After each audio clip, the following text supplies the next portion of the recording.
thought you said we could start over. I thought you changed. Well, maybe I don't want to change. Did you think about that? Or were you too busy riding your high horse?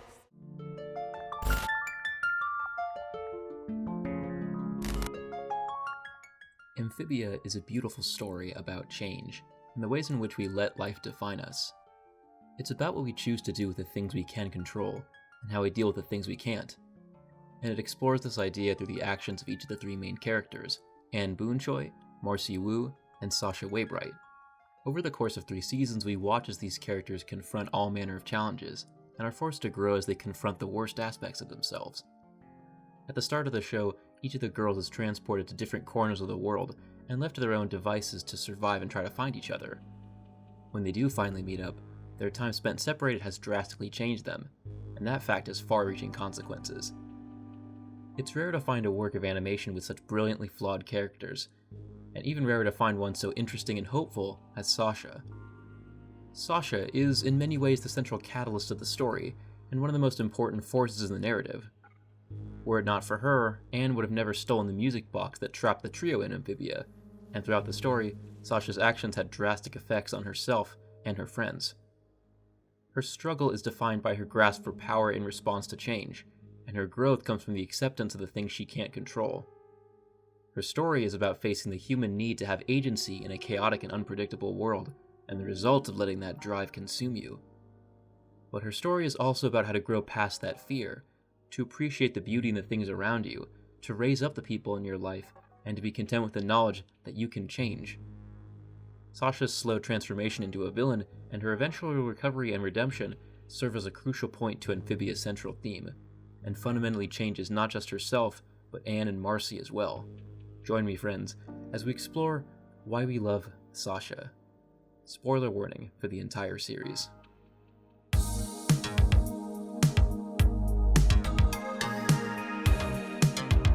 Before we discuss the main event of this show, it's important to understand the context of Sasha's decisions after she was first stranded in Amphibia. From the few mentions and flashbacks we get, it's clear that Sasha already had manipulative tendencies. And that's not to say that she was an outright sociopath, but from what we do see, Sasha tended to enforce her will on Anne and Marcy. I'm not going to try to build a psychological profile, I don't think there's nearly enough evidence for that, but I'm going to assume that the divorce of her parents, combined with the natural stress and awkwardness of being a teenager, created a desperate need for agency. Combine this with the fact that Anne and Marcy were awkward pushovers as kids, whereas Sasha was always headstrong and protective. The two depended on her, and Sasha knew it. With these factors, it's easy to understand the dynamic where Sasha would look out for her friends, but also dictate what they did. The group had good memories with her, but there was an ever-present undercurrent of Sasha always needing to get what she wanted, often without facing the consequences. Remember how I convinced you guys to skip rehearsal and hang out on the roof? And we had the loudest dance party? Classic! Why'd we stop doing stuff like that? Well, when we got caught, Anne took the blame and said it was her idea. My parents grounded me for a month. Oh, yeah. Even in sleepovers, Sasha would pressure the other two, and without the confidence to stand up to her, Marcy and Anne let Sasha control the conversation. This was perfect for Sasha, however, where she got to have all the benefits of having friends without having to concede anything. This dynamic was never going to last, however, and it was Sasha's pressure on Anne that would force the change into reality. By pressuring Anne to steal the music box, Sasha kickstarted the events of the show, and the relationship between her and her best friends would never be the same again.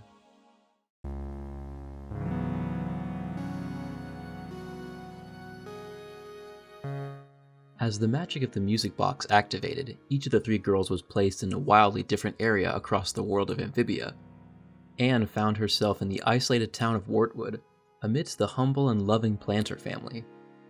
While she initially faced suspicion and fear, she eventually became a beloved hero to the town, helping each of the members and learning about herself. Marcy was found in the sprawling city of Newtopia, and made face-to-face with the kingdom's most powerful political figures. She had endless resources at her fingertips, and the highest comforts. And Sasha? Well, Sasha got kidnapped and imprisoned with the Toads. And here's where Sasha's negative tendencies had the perfect environment to fester. See, the Toads in Amphibia are in a unique position of power. As enforcers of the crown, they have authority over the frogs in more remote areas. They have access to weapons, armor, and are generally stronger and more imposing than the frogs. But because they are split into several sub-factions, and because the royal envoys rarely interact with them, there is a fierce hierarchical structure, one that encourages being the loudest and most intimidating to control the ragtag battalion. I'm sure you've all heard, frogs in the valley are getting unruly. They're questioning our authority. Some towns have even stopped paying their taxes. And do you know why? Maybe they, I don't know, forgot? No, you imbeciles! You've all gotten soft! The toads scrap for what little power they do have, even as the Kingdom of Newtopia ensures that only the most loyal and efficient leaders stay in control. And Sasha was stuck right in the thick of this system. With her limited options, she used her ability to manipulate people to her advantage. And this makes complete sense. When faced with an alien world and treated like she was, Sasha saw the toads only as tools to help her escape. It was only after she had proven herself to be useful to Captain Grime with her physical strength and charisma that he offered her a chance for freedom. Here, Sasha was offered the choice to go into the wilderness alone, or use the toads and Grime's bargain to her advantage. So, with the two of them, Sasha had a way to gather resources and have a better chance at finding Anne and Marcy, and Grime had a new lieutenant with a talent for people skills. In siding with Grime, Sasha was encouraged to be more manipulative and ruthless, and her goals became the same as Grime's. Her path, in line with the toads, was to establish order for the crown, and in doing so, continue the subjugation of the frogs. Sasha didn't care about the consequences to maintaining the status quo, because to her, it was her only path to find her friends and get back home. And not only did it work for her, she thrived working for Grime. All she needed to do was keep up her end of the deal to Grime, and that was fine until it intersected with Anne.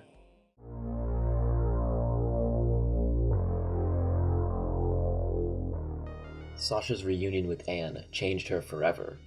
For a brief moment, things had been going so well for Sasha. She had control of an army, had food and weapons, and now she had finally found one of her friends. Everything was ready to fall in its place, and Sasha saw no reason why Anne wouldn't be overjoyed to join her and work with the toads to find Marcy and escape Amphibia. All that needed to happen was for Anne to help her capture Hoppediah Planter so that the toads could continue to reinforce law and order. Except, Anne had changed, and she had changed in a way that shocked Sasha's worldview. While Sasha had been made a prisoner and wormed her way into a military position with cunning and might, Anne had been connecting with the people of Wartward. She had met new friends, had crazy adventures, and had had time to think about what had gotten her there. Before all this, Anne had always gone along with Sasha's plan. Sasha would protect Anne and stick up for her, but she always had final say. This was how it had always had been, but Anne not only refused Sasha's offer of comfort and safety, but she also protected her newfound frog family. Because Sasha had only seen the people of Amphibia as tools to escape, it was a monolithic insult to her that Anne would choose talking frogs she had known for no less than a month over her. Anne, what are you doing? Are you really gonna risk your life for these talking frogs? We don't even belong here. Don't you want to get back home? See your family? Sasha tried to get rid of the pesky sprig, but Anne finally stood up to her. At this moment, where Sasha saw her world change before her, she fell back on her instincts. In a refusal to cope with Anne's new attitude and confidence, Sasha had to squash out this act of resistance. She could not allow this new version of Anne to stick. She had banked everything on setting things back the way they were, and nothing was going to stop her. But in the ensuing battle, Sasha got overconfident and lost to Anne. As Toad Tower began collapsing, Sasha felt everything she had worked for after being trapped in Amphibia crumble beneath her. Her army fled, and she was alone again. As Anne tried to save her, Sasha saw her old friend surrounded by people who cared for her and were risking everything to help her. She saw Anne as someone who clearly didn't need her, who in her absence had made something more real than anything Sasha had done, both in and out of Amphibia. Realizing that, she made a choice to keep them all from falling with her, and so, Sasha let go of Anne's hand, plunging into the abyss below. Until Captain Grime caught her and came in with the last-minute save of the century! The fight at Toad Tower was a significant turning point for Sasha, as not only was it the first time Anne had stood up to her, it was the moment when Sasha first doubled down on her toxic instincts. The waves of change confronted her, and in the moment of truth, she refused to adapt. And this backfired horribly, obviously, but it's indicative of Sasha's core flaw. In each of the situations where Sasha faced the changing forces of life, whenever Sasha stuck to her guns and tried to assert the status quo, the consequences were devastating. Sasha believed she was still right, even if her friend did not agree. Anne's defiance made Sasha confront a treacherous thought, that things between the two of them would never be the same. It threw everything Sasha had done into question. If Anne, one of her only two links back to the real world, had left her, then what had gone wrong? Her frustration collided with her need for control. She couldn't admit that she had been a bad person, because that would admit that she had personally trapped her and her friends in Amphibia. The idea that Sasha had done this to herself through her own actions terrified her, and so she avoided the question altogether. Sasha determined to forge her own path to return home, with or without Anne, safe in the false notion that she was still right. She stuck with Ghirahim, and began building a new army of toads to challenge the crown and find a way back home. Still, the lingering thought that she was wrong all along stayed with her, until it all came crumbling down.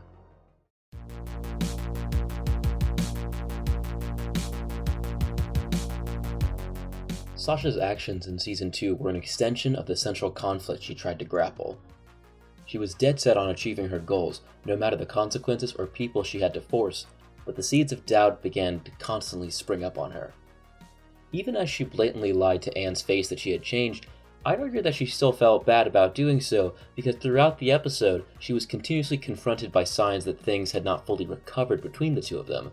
Nevertheless, Anne still trusted and believed in Sasha after the encounter in the Third Temple, and this served to inflame both sides of Sasha's internal conflict. On the one hand, everything was working well.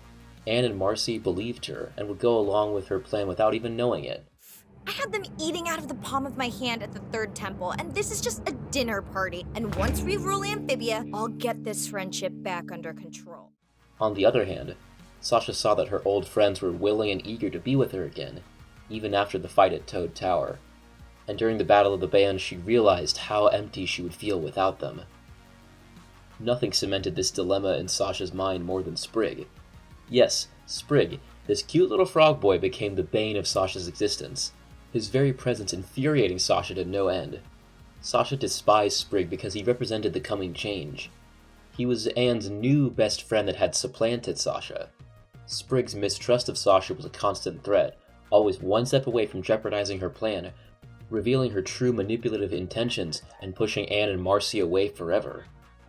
Sprig's friendship with Anne meant that Anne and Sasha's relationship could and would drift apart, and that idea terrified Sasha. She was able to relax a little with Marcy and Anne at Wartwood, even as uncomfortable reminders of their childhoods resurfaced. Marcy and Anne had grown and become more independent, and that meant that Sasha couldn't push them around. She wanted to accept these new aspects of her friends, but ultimately she couldn't, because that would mean she would have to change as well. It would mean examining the ugly part of herself that had been selfish and manipulative to the people she cared most about, and Sasha refused to do so. The winds of change had once again challenged her, and once again, she dug her heels in and refused. Sasha couldn't face herself, but she could play the part as if she had, all until she could get what she wanted. In the Season 2 finale, True Colors, Sasha's plan finally came to fruition, and just as it had happened before, everything would crumble beneath her. With the music box recovered and ready, Sasha and Ghirahim surprised King Andrias, took control of the throne room, and subdued Anne, Marcy, and the rest. With the music box in hand, all resistance out of the way, and the Toad army encroaching, Sasha had won. She had conquered Amphibia, and was set to start a new reign, and in her moment of triumph, she felt nothing. The music box, the legendary artifact that had brought her here, didn't work, and in this bizarre moment of calm, that treacherous thought returned. When she tried to distract herself from it, she and Ghirahim uncovered a dark secret. The benevolent King Andrias was not as noble as he seemed, as the two discovered the real secret of the music box. Andrias had been preparing the three girls not for a heartwarming journey back home, but as tools for something far darker. Sasha had the horrifying realization that she had, completely unwittingly, been part of someone else's manipulative power ploy. Now that she had crossed the line and destroyed any amount of trust Anne and Marcy had left for her, no one was going to believe her. Sasha realized that the only way for her to stop something terrible from happening was to get Anne to trust her. But of course, Sasha had completely shot that in the foot. Anne had no reason to trust Sasha, and so the two fought, once again, giving Andreas and his forces enough time to stop the Toad army and reassume control. With the music box in his possession, Andreas reactivated his palace and unleashed a hidden power that infinitesimally dwarfed Sasha and Grime. Sasha watched in horror as Andreas revealed how he had manipulated Marcy into letting him get the box fully restored, and how Marcy had been concealing how much she had known. In a futile fight, Sasha was brutally beaten and isolated once again.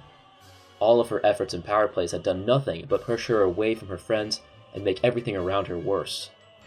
Sasha was alone again, and she had nobody to blame but herself. True Colors is a phenomenal story beat, and we'll get to how it affected the other girls in future videos, but for Sasha, it was the ultimate shattering of her old self. Not only did she witness her selfishness completely degrade any amount of trust that she so desperately needed, she also saw the endgame of her need for control. Andreas was a horrifying monster in how he completely took advantage of all three of the humans. He showed Sasha exactly what she would become, how an unchecked drive for control would corrupt everything about someone. It is not difficult to think that Sasha felt unparalleled guilt for her actions directly leading to Andreas' rise to power. Sasha had hurt her friends, and now they were farther away from her than ever.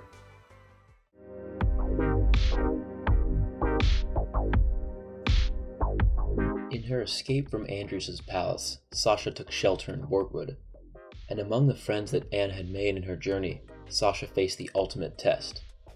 She could stay how she had been, retreat with Grime and live in denial, or face the truth and change.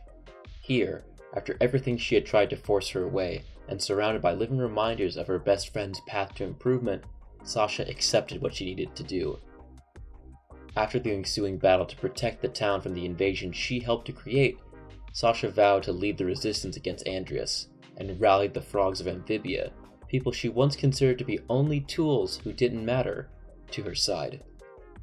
This is the moment where Sasha refused to let herself stagnate. The ensuing battles would be brutal, but Sasha persevered, because this time she was going to change, not for any selfish reasons or plays, but because it was the right thing to do. She wanted to be a worthy friend to Anne and Marcy. Sasha was not going to let her past behavior define her, and she faced the worst part of herself. This was not an easy process by any means. Critical self-examination meant looking back at her streak of manipulation. It meant reflecting on the way she pushed around Anne and ignored Marcy. Analyzing this part of herself was immensely difficult, and part of that was learning that she could still take charge while supporting the people around her. Anne's return to Amphibia gave Sasha a chance to show how much she had grown and changed. The two of them were able to talk through the uncomfortable moments of mending their friendship. Before, Sasha had nothing to show that she had changed, but now, with the trust and respect of the frogs and the resistance, Anne could see how Sasha had made the decision to be better. Anne and Sasha were able to rekindle their friendship, even in the chaos of the rebellion. They had been spurred with newfound determination to not let their past mistakes condemn them. For Sasha, this renewed bond with Anne gave her comfort. She could confide in Anne that she was working on being better, and Anne gave her that space. However, Anne also helped Sasha confront her lingering resentment about Marcy. While Sasha was assessing her own guilt about her actions, she still heavily blamed Marcy for not only sending the three of them to Amphibia, ripping them away from home and stranding her in the grim world of the Toads, but also for keeping vital information that would have let them escape. Even by accident, Marcy had ripped away Sasha's agency and permanently changed the dynamics of the friendship. It's not a stretch to think that Sasha blamed Marcy for causing all the chaos in the friend group. And that frustration with Marcy was very real, but Sasha was able to forgive Marcy. Having gained a better understanding of herself, and with Anne's guidance, Sasha realized that if Anne could forgive her, she could forgive Marcy. In spite of everything she had done, Sasha was still desperate to save her. If she could be saved from her darker path, so could Marcy. In the final fight, Sasha stood before her old friend, corrupted by the hive mind known as the Core. This was another reminder of Sasha's old self, a cruel manipulator with an unchangeable conviction and no mercy or empathy. a ghoulish impersonator that struck Sasha as what she looked like to those around her during her worst moments. Sasha was fighting not only to save Marcy, but also to prove that she was worthy of redemption. The core, puppeting Marcy's body as Darcy, goaded Sasha, and much as it tried to get under Sasha's skin, she pressed on and lunged after the force that had hurt her friend. But much as she tried, Sasha lost her footing, and as the core's scythe came down on her, Sasha realized her fate. Until Ghirahim pushed her out of the way, losing his arm but saving Sasha from a lethal blow. Ghirahim, the once cruel opportunist, risked everything to save Sasha. Because of their bond, Ghirahim had known happiness, had adventures, and lived healthily and known true friendship. And that was everything. Sasha had inspired him. And that's when Sasha realized that Ghirahim had been there all along, in spite of her worst traits, in spite of the chaos and anger, in spite of losing everything. Sasha had made a genuine friend. Sasha had always lashed out at change and struggled to control her path, and yet the drastic change in her life had brought her to someone she could trust with her life. The two of them, even in the bizarre ways they connected, as warriors and as fugitives, had formed a bond as close as any of her friends back home. And then Sasha realized that if she could make friends with a talking toad after being completely stranded, then it didn't matter who she was before. All that mattered now was what she chose to be. She would make the change, and she was going to save her friend.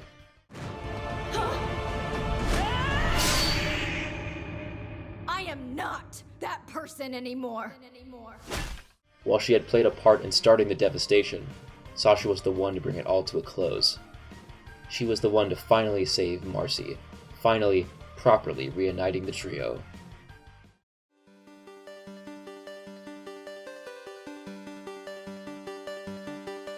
After the end of the last battle, after taking the final stand with her friends, Sasha and the others had to leave Amphibia forever. Sasha said her last goodbye to her best commander and trusted scheming soldier Ghirahim. In spite of everything that had happened to her here, Sasha had met one of the best friends she would ever have, and had changed into a far stronger person. Amphibia was a place of drastic upheaval, one that forced her to grow and confront the worst parts of herself. And that time prepared her for the coming forces of change that would be inevitable as she returned to Earth. Marcy moved away, Anne and her drifted apart, and everyone just grew up. But that doesn't mean that any of the time they spent together was wasted. Sasha's time in Amphibia made her so much more than the person she was when she first arrived. Sasha's story is about coming to terms with change, about how you can either let the fear of that change consume you, or you can accept it and come out the other side better than how you started. We love Sasha because she exemplifies what makes a person latch onto toxic habits, how those traits hurt the people around them, and most importantly, the journey to be better. Thank you so much for watching. This show is an absolute blast and I cannot wait to talk about Anne and Marcy in the future. If you enjoyed this video, give it a like, and subscribe if you want to see more like this. You can also follow my Twitter at StarfruitGrady.